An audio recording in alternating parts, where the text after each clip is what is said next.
So let's talk motive.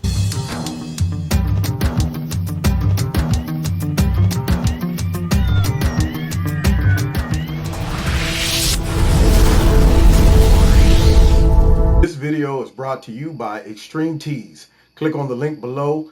Make sure you put Kevin in the promo code and you'll get a 20% discount. What's going on, America? Kevin from Kevin's Corner, where I try to make sense out of nonsense.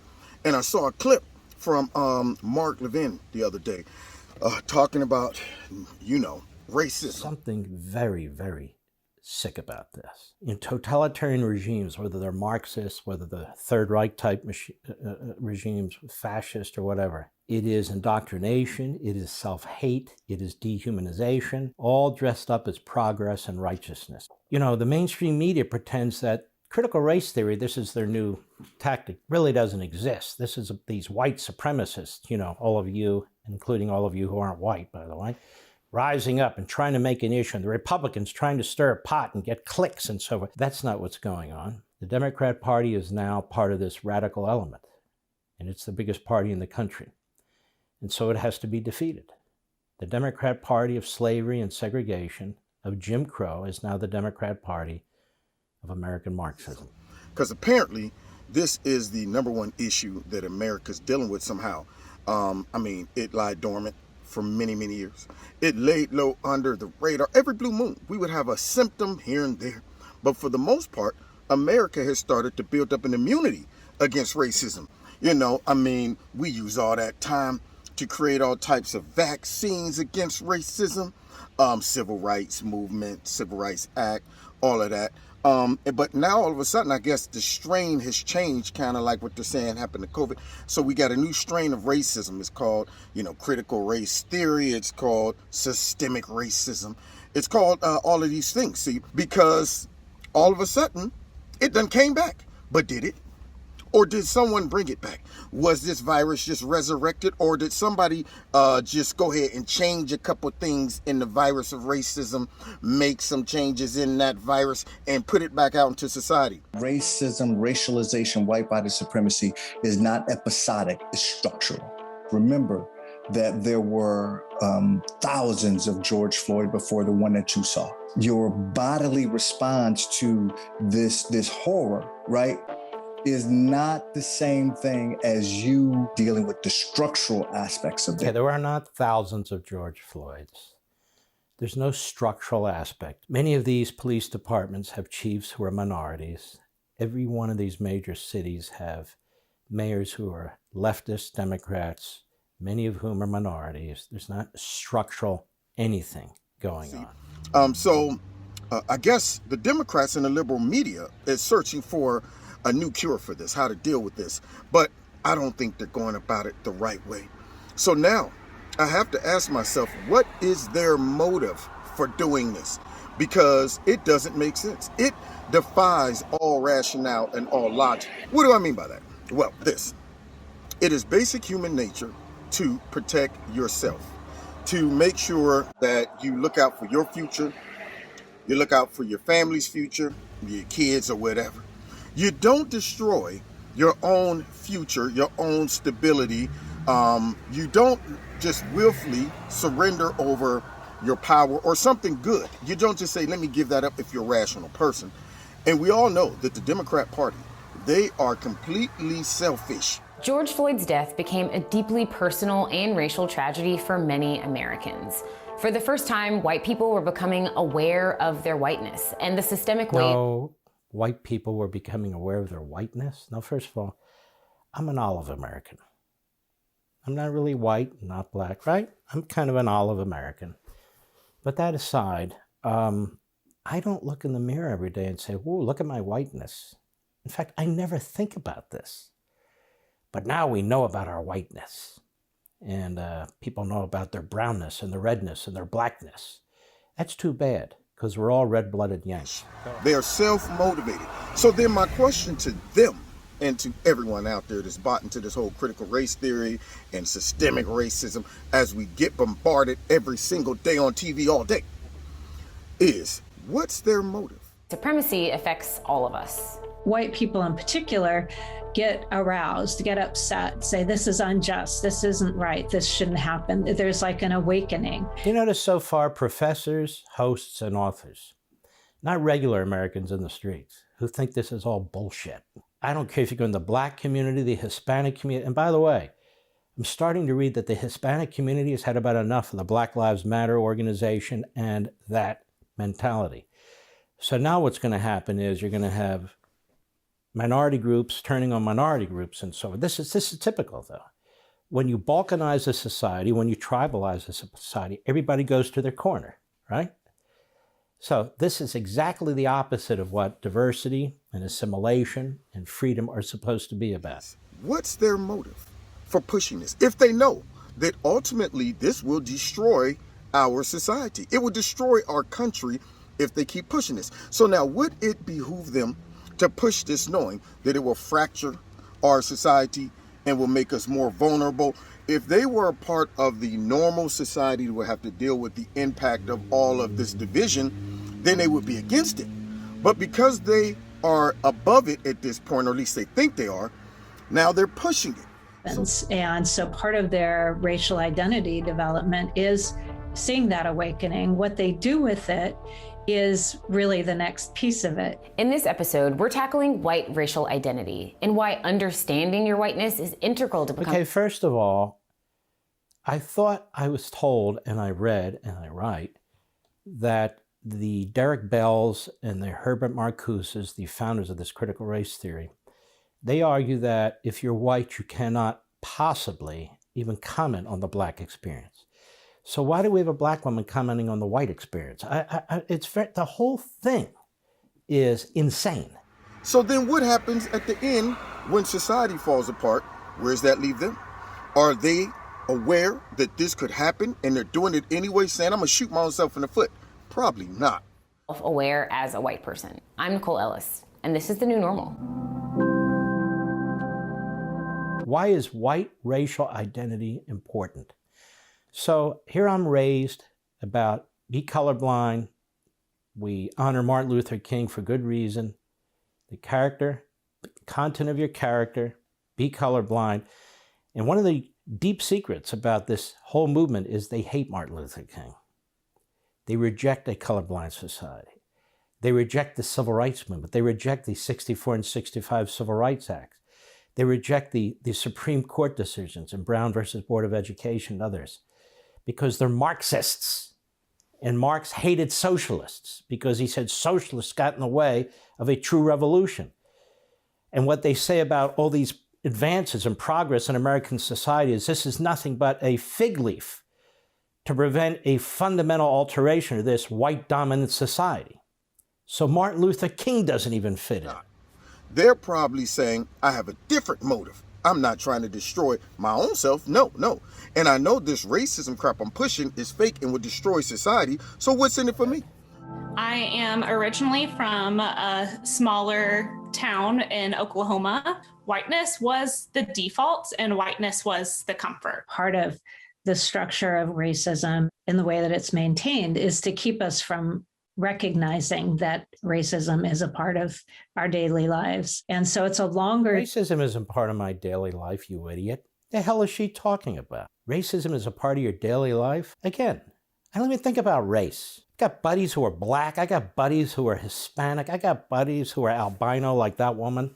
I got buddies all over the place. And I have as a kid, since I was a kid. And I want to get along with everybody. And most people feel exactly the same way. The suburbs aren't as white as they used to be. The cities aren't as Black as they used to be. There's much more diversity going on in this country. Interracial marriage is through the roof. And no, you don't understand. And when you look at these school board meetings, particularly parents with interracial children, they're the ones showing up most and saying, what are you doing? Because they're right. They've taught their kids, as an example, your mother's white, your dad's Black. We're your parents. We love you. It doesn't matter. What they're learning in school is it does matter, and you have to pick sides. And which side are you on? Particularly if you're Black. If you're white, you're over there, whether you like it or not. But if you're interracial, you got to make a decision. Are you going to be with us? Or are you going to be with them? This is what's going on in the classrooms. You also got to ask yourself what's in it for the folks who fall for this. See, there's two different motives. The folks in our society that is falling for all of these narratives of racism, systemically racist police officers, the history of our country is horrible. It's built and founded in nothing but just racism, and we can't get over it. That virus is still running through our veins heavily. We got an overload of it. All those folks who have bought into this, their motive, in their heads at least, is, yeah, we're fighting for justice. We're fighting for equality. We're fighting against racism. We're fighting to show that everybody should live, harmonious, and we should never have any smidges of signs of racism.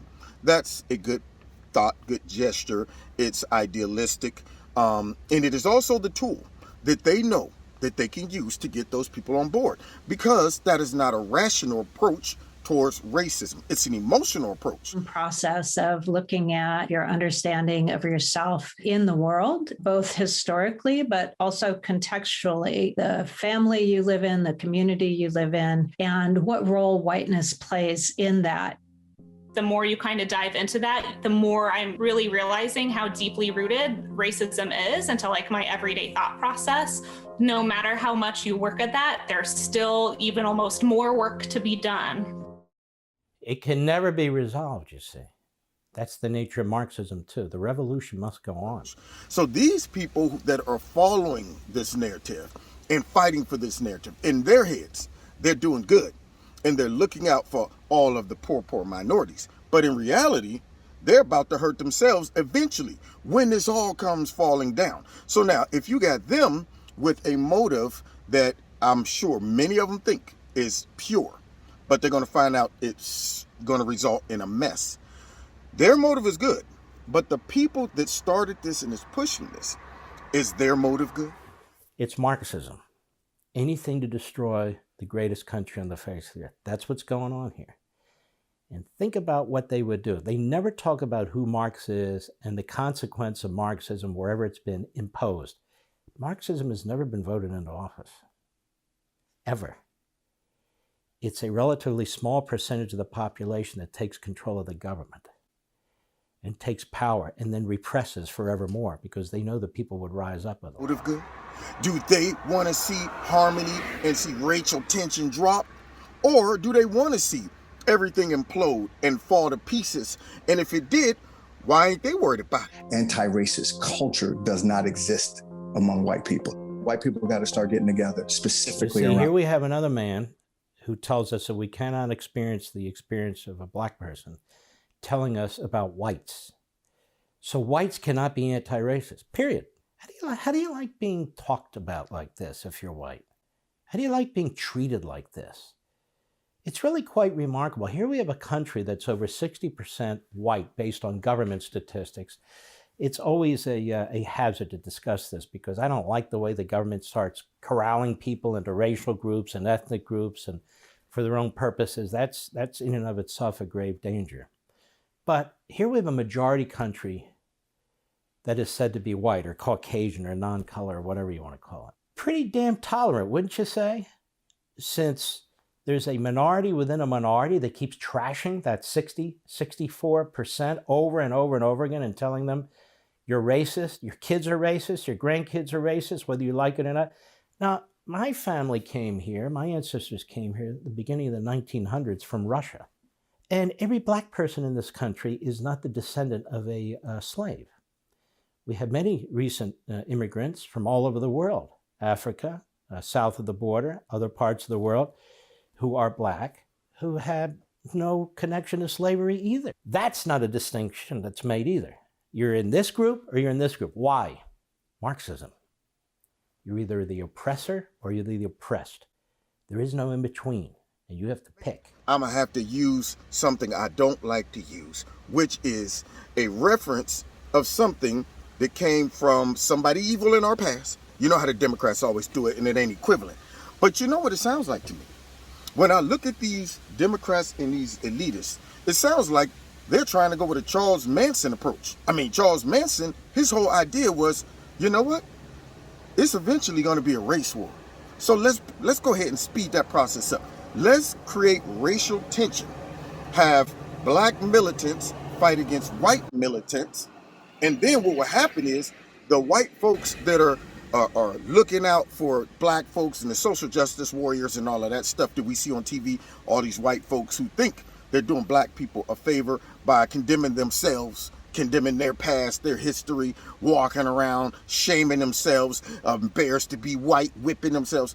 They're thinking they're doing a good thing and helping out black people. But Manson's philosophy was let them and the blacks fight against the radical white people who are still trying to hang on to racism. But once those white people defeat those radical white folks, then you know what's going to happen is these militant blacks will turn on the softcore whites, the more liberal whites, and wipe them out. But blacks won't be intelligent enough to govern themselves. And that is when a helter-skelter, Charles Manson and all of his white folks that's living underground will surface and now become the leader of America, because they are saying that black folks don't have the ability to govern themselves. All they're useful for is working and violence. That is it. That is it. Now, as I look at the approach that's taking place with these Democrats who, number one, are using the racism of low expectations. Somehow blacks aren't smart enough to do this. They lack discipline. They lack motivation. They lack resources. They lack the understanding of how to work the internets. They don't even know how to get lawyers and accountants and stuff like that. When I listen to them talk about black folks like that, it makes me feel like they're belittling our intelligence. It makes me feel like they're using the racism of low expectations and saying these black people, they are in such damaged condition from hundreds of years of slavery ago that we don't think they can do the right thing. So now what are they doing? They also are forcing, or at least manipulating, a lot of white liberals to join their cause here. And it's a false cause. And they're radicalizing a lot of black folks that all of a sudden now are lashing out towards white folks. Not necessarily white liberals, because those liberals act as if they're part of the struggle. They're jumping in with them. But it is those people in the middle that aren't being forced to make a choice between, you know, either you're radical or you're conservative, either you're fighting against racism or you're a racist. There's no middle ground. Those people become the victim of all this aggression from radical black folks, from radical white liberals, and it's being pushed by the people up top. It's destroying relationships, work environments, all of that. So how can we sustain this type of attacks and by using racism constantly? Can a nation survive that when we have so many different races? So you're seeing now white folks is trying to defend, wait a minute, I'm not a racist, which if you say that, then the black folks that they've radicalized, calling them a racist just because they say they're not a racist, then you get these white liberals to jump on board with the angry black folk. And now, all of a sudden, you got a lot of conservative or just in the middle white folks that's going, what did I do? And yet, at the same time, these elitists are sitting up top going, yes, yes, excellent. Fight amongst yourself. Destroy all of the strongholds that will resist our reign, our power, our policies, all of that. Long as we can get these black folk fighting against these white folks, if we can get these white liberals fighting against these conservative white folks, then we stand a chance of destroying the whole white conservative population that is resisting our raggedy policies, that is opposed to our horrible, and I mean horrible, narratives that we want to push into society in regards to transgenderism, all of the crap that they want to shove down our throats, their attacks on religion, their attacks on the Second Amendment. They want that population gone. That's what they want. They want them gone or either silenced. So they're kind of doing what Charles Manson was thinking about doing, starting a race war, getting the folks that would resist radical black folks to fight against those folks. Then all of these liberal white folks will help destroy those so-called radical or conservative white folks. And all you have left is angry black people with very, very gentle, broken, emotionally, and also haunted by the past white folks. That's it. And also the elitists, Nancy Pelosi, Chuck Schumer, Obama. You'll have all of them. You'll have Brennan, Clapper, all of them. They'll be sitting up there nice and safe. They won't have to deal with the fallout in society where folks are shooting each other, fighting. People are just completely unraveling when it comes down to racial tension and relationships. So even though that whole Charles Manson analogy and comparison might sound drastic, but at the same time, when I see how evil it is, listening to these folks get on TV and call all white people racist, get on TV, push critical race theory, use our kids, use fake news and false narratives to divide our country, knowing it's going to result in racial tension, fighting, shooting. Cop was just killed the other day just because he was a police officer. That's it. So the folks who is instigating this, they definitely don't want to destroy themselves, so they got another motive. They're hoping to come out of all of this on top and in power forever. Let those black angry folks continue to buy into the race narrative and destroy our opponents because they done bought into every white person that is conservative or Republican definitely is racist and hate us. Y'all do our bidding, okay? Because see, we don't trust the fact that you're ever going to wake up and see we're the ones behind all this racism. We don't trust the fact that if y'all wasn't relying on the Democrat Party and us white liberals who's telling you you should be mad, we don't trust that you guys will ever wake up and say, well, wait a minute, we want to rule some of this world too. We want to rule some of this country too, because you're not capable of doing that. Hey, you guys can't even get to the voter booths on your own. You guys don't even know how to get on the internets and find out where to go get the COVID shot. And we're expecting you guys to run the country? Come on. Look, aren't we treating you good? We told you about all this racism. We pointed you in the direction to go and attack the real racists, because we're not the real ones. We sent you out there like a dog. Sick 'em. You got with them, you silenced them, you shut them up, all of that stuff. Now, what else do you want? Now, we'll kick you out some scratch here and there in your neighborhoods, but hey, keep that man out of there. Keep that man out of there, okay? And keep trusting that we have your best interest, as we have free reign to dominate and run this country the way we want to, because we know once they destroy it, they're not in that scenario. They didn't build themselves into that fallout. No.